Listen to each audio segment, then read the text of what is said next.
नमस्कार, मेरा नाम है गौरव और आप देख रहे हैं TV24 नेटवर्क। बात करेंगे रोहित शर्मा और विराट कोहली की। अगर आप इन दोनों में से किसी भी प्लेयर के फैन है, किसी भी खिलाड़ी के फैन है, तो शायद आपके लिए इस वीडियो में उतनी बेहतर खबर ना हो, क्योंकि हम सभी को याद है कि रोहित शर्मा और विराट कोहली ये दोनों टेस्ट से रिटायरमेंट ले चुके हैं, T20 से रिटायरमेंट ले चुके हैं। अब सिर्फ बचता है एक फॉर्मेट, उसका नाम है ODI। लेकिन ODI सीरीज जिसका फैंस जो है बेसब्री से इंतजार कर रहे थे, दोनों के, रोहित शर्मा के, विराट कोहली के, वो सीरीज जो अगस्त में होनी थी बांग्लादेश के अगेंस्ट, 17 अगस्त से सीरीज स्टार्ट होनी थी। वहां पर 3 T20 मैचेस और 3 ODI खेले जाने थे। वो शायद अब खतरे में पड़ सकती है। तो सबसे पहले आपको बता देते हैं कि लास्ट मैच खेले कब थे। अगर हम रोहित शर्मा और विराट कोहली दोनों की बात करते हैं, तो अगर आप लास्ट टेस्ट की बात करते हैं तो वो बॉर्डर गावस्कर ट्रॉफी थी, जहां पर रोहित शर्मा और विराट कोहली दोनों ने खेला था। हालांकि रोहित शर्मा ने वो आखिरी मैच मिस कर दिया था और उसके बाद टेस्ट से रिटायरमेंट अनाउंस की। लेकिन विराट कोहली ने वो आखिरी टेस्ट खेला था, उसके बाद रिटायरमेंट अनाउंस की। T20 से पहले रिटायरमेंट अनाउंस कर चुके थे पहले ही। यहाँ पर आपको याद है कि पिछला साल जो था 29 जून यानी 8 से 1 साल 2 दिन हुआ है जब दोनों ने T20 वर्ल्ड कप जीत के रिटायरमेंट अनाउंस की थी। इसके बाद आखिरी ODI मैच खेले थे चैंपियंस ट्रॉफी में, चैंपियंस ट्रॉफी का फाइनल जीते थे। इसके बाद शुरू हो गया IPL में खेला इन दोनों ने। लेकिन IPL के बाद अब ये एक लंबे ब्रेक पर थे। अब ये लंबे ब्रेक पर चल रहे हैं, जहां पर अब ये एक्सपेक्ट कर रहे थे फैंस की इंडिया वर्सेस बांग्लादेश की जो सीरीज होने वाली है सितंबर में, अगस्त में, वहां पर ये दोनों प्लेयर आएंगे।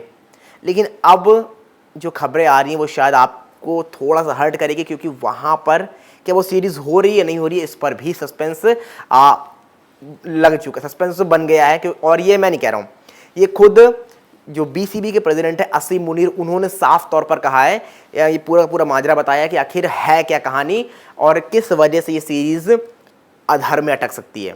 इसका सबसे बड़ा जो रीजन है वो BCCI को अब तक इंडियन गवर्नमेंट से NOC नहीं मिली है बांग्लादेश सीरीज खेलने के लिए। हम सभी को पता है कि बांग्लादेश और इंडिया के रिश्ते पिछले कुछ समय में अच्छे नहीं रहे हैं, और इसके साथ पहलगाम में इंडिया पाकिस्तान का जो युद्ध हुआ उसके बाद ये चर्चा और होने लगी कि बांग्लादेश और पाकिस्तान, इनके साथ आप हर तरह के रिश्ते को खत्म कर दो।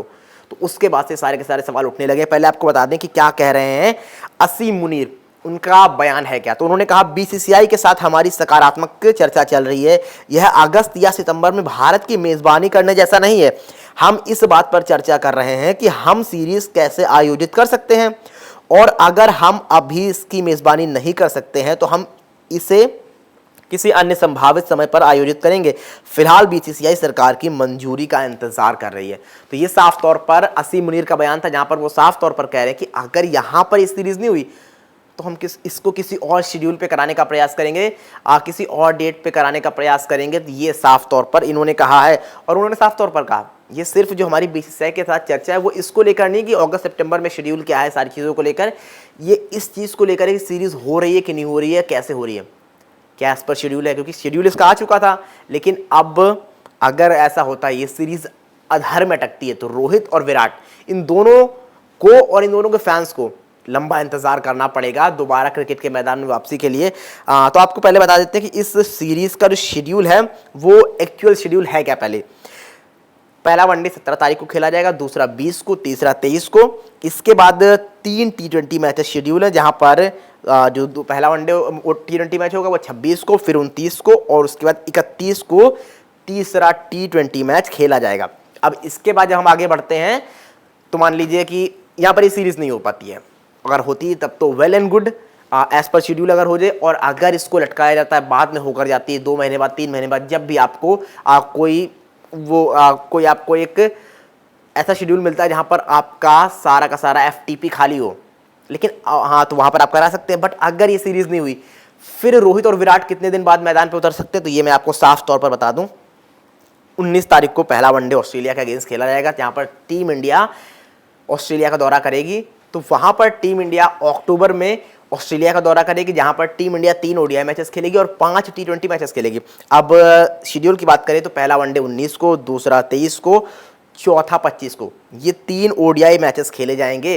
देन इनके बाद 27 मेरे ख्याल से 28 तारीख को पहला T20 मैच खेला जाएगा, और फिर 4 T20 मैच 31, 2, 6 और 8 इन तारीख को खेले जाएंगे। दैट मीन्स अगर बांग्लादेश सीरीज नहीं होती तो एक लंबा इंतजार करना पड़ेगा साफ तौर पर किसको, रोहित विराट के फैंस को। और रोहित विराट कोहली इन दोनों खिलाड़ियों को भी मैदान पर उतरने के लिए।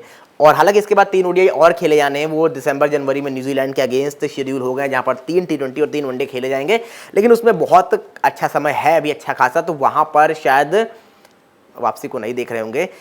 बहुत जल्द इनके फैंस चाह रहे होंगे कि बांग्लादेश सीरीज़ में ही ये दोनों उतरे, बट अगर ऐसा नहीं होता तो ऑस्ट्रेलिया सीरीज़ में, यानी आपको तकरीबन अभी 3 से 4 महीने का इंतजार करना पड़ सकता है, क्योंकि अक्टूबर के 3rd वीक में वो सीरीज़ स्टार्ट होगी ऑस्ट्रेलिया से, ओडीआई सीरीज़ यहाँ पर होनी है।